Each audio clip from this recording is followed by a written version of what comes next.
नमस्कार मित्रों, स्वागत है आप सभी का शैल्यूस एजुकेशन अड्डा बदीसी फंडा। तो ये हमारा ट्रेड टू टेरिटरी का थर्ड पार्ट, जिसमें हम आगे पढ़ेंगे कैसे अब कंपनी अपने रूल को एक्सपैंड करती है। अब वो अपनी असलियत दिखा रही है इंडिया में आके।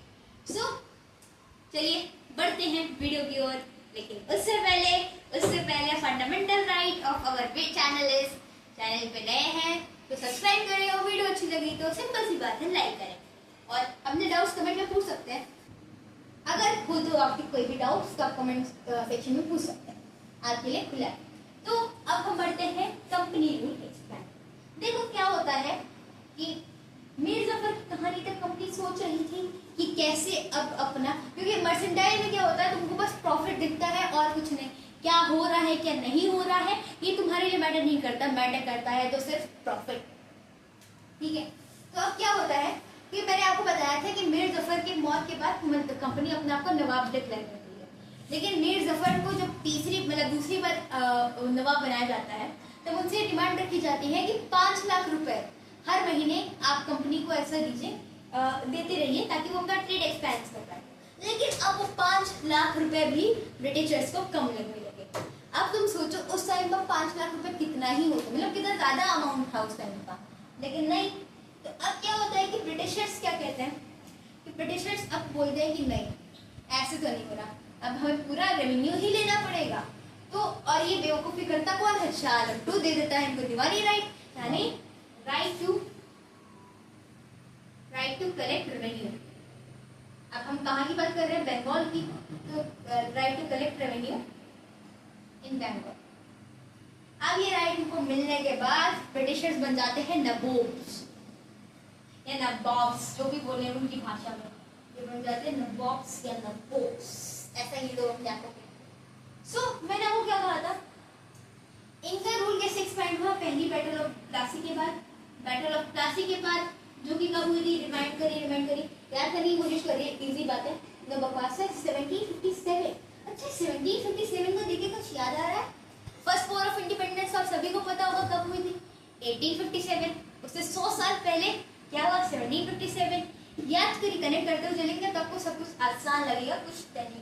और फिर उसके बाद बैटल ऑफ प्लासी होती है, बैटल ऑफ बक्सर होता है, और ये कब होता है, 1764 में। 1765 में इनको मिलता है राइट टू कलेक्ट रेवेन्यू, और अब ये बन जाते हैं नवाब।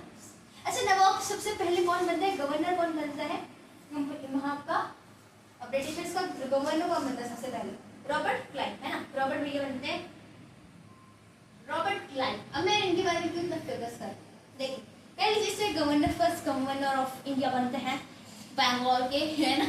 तो और दूसरी बात ये कि भैया इनकी स्टोरी क्या है, ये 18 या 19 साल के थे जब इंडिया आते हैं 1743 में,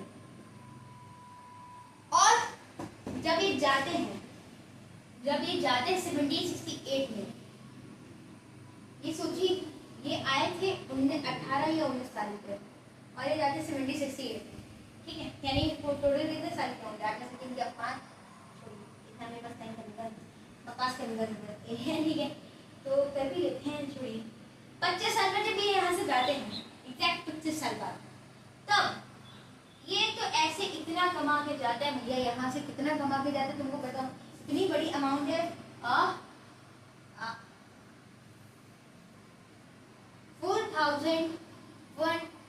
4001 यूरो, इतनी बड़ी अमाउंट, यानी अगर हम बोले अपनी भाषा में इंटरनेशनल, 4,01,102 यूरो, ठीक है, यूरो कमा के जाते हैं।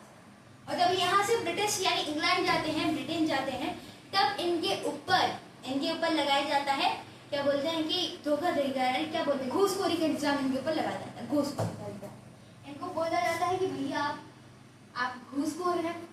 बाकी आगे चल के तो इनके ऊपर सारे इनके सारे फैमिली वाले इनको छोड़ दिलाते हैं कि अब एक घूसखोरी के साथ जिसके ऊपर इतना बड़ा इल्जाम लगाया गया है उसके ऊपर हम क्या है। आपको पता है मजेदार बात ये कि जब यहाँ पे गवर्नर थे तो इन्हीं को ड्यूटी मिलती है कि चेक करें कौन यहाँ पे कंपनी के अंदर कौन घूसखोरी कर रहा है ना, मतलब कौन वैसे अंदर से पैसे रख रहा है, ठीक है। तो अब इनके ऊपर के चार्जेस तो हट जाते हैं, लेकिन रह क्या जाता है, ये कर लेते हैं 1774 में सुसाइड यानी आत्महत्या। अब कुछ लोग कहते हैं कि इन्होंने इतनी घूसखोरी की थी, इनके ऊपर से इल्जाम नहीं हट सकता है, इसलिए उससे बचने के लिए कर लेते हैं सुसाइड। कुछ लोग कहते हैं कि ऊपर से इल्जाम हट जाता है, जैसे जैसे लोग वैसे वैसे बात, एक बड़े बड़े लोग बड़ी बड़ी बात है। तो यहाँ तक कि हमारी कहानी क्लियर होगी, रॉबर्ट भाई की कहानी आई गेस क्लियर हो चुकी होगी। अब हम बात करते हैं, ये हुआ हमारी स्टोरी का इंटरवल। अब इंटरवल के बाद से तो आपको पता है मूवी की मेन थोड़ी स्टोरी होती है, इंटरवल के बाद से यहाँ पे भी अब असली रंग दिख रहा है, क्योंकि अब ब्रिटिशर्स के दिमाग में ऐसा भावना आ गया कि अगर आप इंडिया, हर एक वहां का सर्वेंट सोचता था इंडिया के ऊपर राज करने का, इंडिया सारा ज्यादा लूट के लेके जाने का, है ना। वहां का हर एक सर्वेंट इतना सोचता था। तो सर्वेंट इतना सोच रहा है तो कंपनी ऑफिशियल्स कितना सोचेंगे, इतना ये सोचते थे। और इन्होंने कहा कि इंडिया पे लूटना, उनकी मतलब उनके धन को लेके यहाँ से जाना, ये है highest social order, highest social order वहां। ये इतनी बात तो आपको, इतनी कहानी क्लियर हो गई। अब हम थोड़ा सा वापस आते हैं अपने पढ़ने पे। आप समझ पा रहे ना इनकी मनोकामना क्या बन गई। अब ऐसे ऐसे क्रूल दो स्ट्रैटेजीज लेके आते हैं। अब ये ब्रिटिशर्स दो नई पॉलिसी लाते हैं। एक होता है आपका सब्सिडियरी अलायंस, अब आता है आपका सब्सिडियरी अलायंस, और एक आता है आपका डॉक्ट्रिन ऑफ लैंड्स। तो पहले बात कर लेते हैं सब्सिडियरी अलायंस। तो ये जो ये चीज लाते हैं, ये कहते हैं कि अब राजा अपने पास अपनी खुद की सेना, अपनी खुद की सेना नहीं रख सकता है राजा। तो मैंने आपको क्या बताया था, राजा कब तक राजा है, जब तक उसके पास लैंड है, सेना है, मतलब खुद की आर्मी है, कैपिटल है, इनकम है और आर्म फोर्सेस है। यानी अब तो ये कह रहे हैं कि राजा खुद के पास वो ही नहीं रख सकता, क्या बोलते हैं कि तुम्हारे पास खुद की आर्मी नहीं रख सकता। प्रोटेक्शन कौन देगा राजा को? हम देंगे प्रोटेक्शन। कौन देगा प्रोटेक्शन राजा को? हम ब्रिटिशर्स देंगे राजा को प्रोटेक्शन, और ये देंगे इनको subsidiary subsidiary arm forces, I guess इसको कहते हैं, एकदम करेक्ट नाम तो याद नहीं आ रहा, ठीक है। कहानी की तरह समझते चलिएगा। ब्रिटिशर्स कहते हैं कि अब आप खुद की आर्म फोर्सेस नहीं रख सकते, हम आपको प्रोटेक्शन देंगे अगर आपको जरूरत है, लेकिन आपको बदले में कुछ तो देना पड़ेगा। क्या देना पड़ेगा? आपको कुछ अमाउंट पे करना पड़ेगा, आपको थोड़ा सा, क्योंकि अगर हम आपको सर्विस दे रहे हैं, अगर हम आपको सर्विस दे रहे हैं तो आपको हमें अमाउंट भी देना पड़ेगा। हमारी झोली कैसे भरेगी, कैसे लूटेंगे सबको, बिना अमाउंट के नहीं लूटेंगे, है ना। तब अच्छा, अब इनको गवर्नर जनरल का भी वो आ जाता है। अब ये आगे से गवर्नर जनरल हो जाता है, फर्स्ट गवर्नर जनरल के बाद हम आगे बढ़े। ये सब्सिडियरी अलायंस का लाया कौन था? Lord Wellesley. लॉर्ड वेलेस्ली ये लाए थे, जो कि गवर्नर जनरल थे, लॉर्ड वेलेस्ली, ऐसे करके बना। ये सब्सिडियरी अलायंस का कॉन्सेप्ट आए थे, इस 1800s में लाए थे, एकदम करेक्ट ईयर मेरे को परफेक्टली याद नहीं है, बट 1800s में शायद लाए थे। और अगर कोई राजा इनको वो अमाउंट देने में सक्सेसफुल नहीं रहा तो क्या होगा? ये उनका एरिया झपट लेंगे। जैसे अब ये एनेक्स कर रहे हैं, अब ये किंगडम अपना ट्रेड एक्सपैंड कर रहे हैं, ठीक है। अब ये कहते हैं कि अगर आप उनको नहीं दे पाए, तो आपका आधा किंगडम हमारा, ठीक है। और फिर ऐसे ही करते भी हैं, किसके साथ करते हैं? अवध के साथ करते हैं। अवध नहीं ले पाता है तो तुम समझो हाफ ऑफ द किंगडम या हाफ से ज्यादा ये ले लेते हैं, और ये होता है यहाँ तक भी।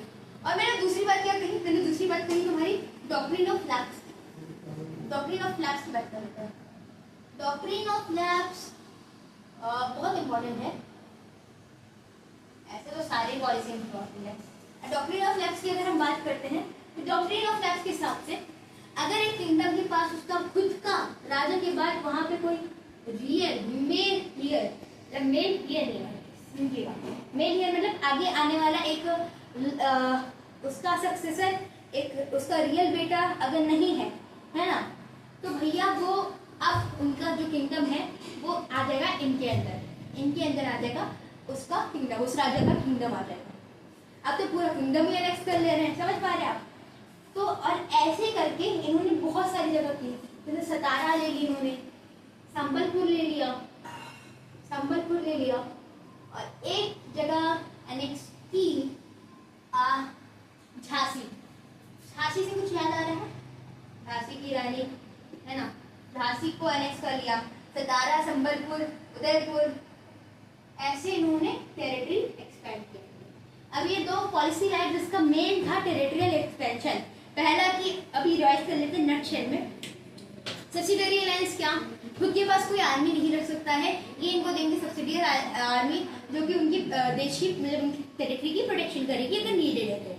दूसरा क्या, डॉक्ट्रिन ऑफ लैप्स, मतलब अब अगर आपके पास कोई मेल यानी एक लैप्स नहीं है तो आपका किंगडम हमारे अंदर आ जाएगा और आप कुछ नहीं कर सकते, कुछ नहीं कर सकते। अब ये रही यहाँ तक की कहानी। आज की वीडियो के लिए इतना ही। हम आगे बात करेंगे कि नेक्स्ट वीडियो में बात करेंगे कि अब ये साउथ ऑफ इंडिया मतलब साउथ रीजन में कैसे एक्सपैंड करते हैं, क्योंकि आपको पता है साउथ में मराठा लगे हुए हैं और मराठा के बारे में हम बात करेंगे। और हम बात करेंगे टाइगर ऑफ मैसूर यानी टीपू सुल्तान की। ठीक है, यहाँ तक की कहानी क्लियर होती। मिलते हैं अगली वीडियो में, तब तक बने रहें हमारे चैनल पर। धन्यवाद।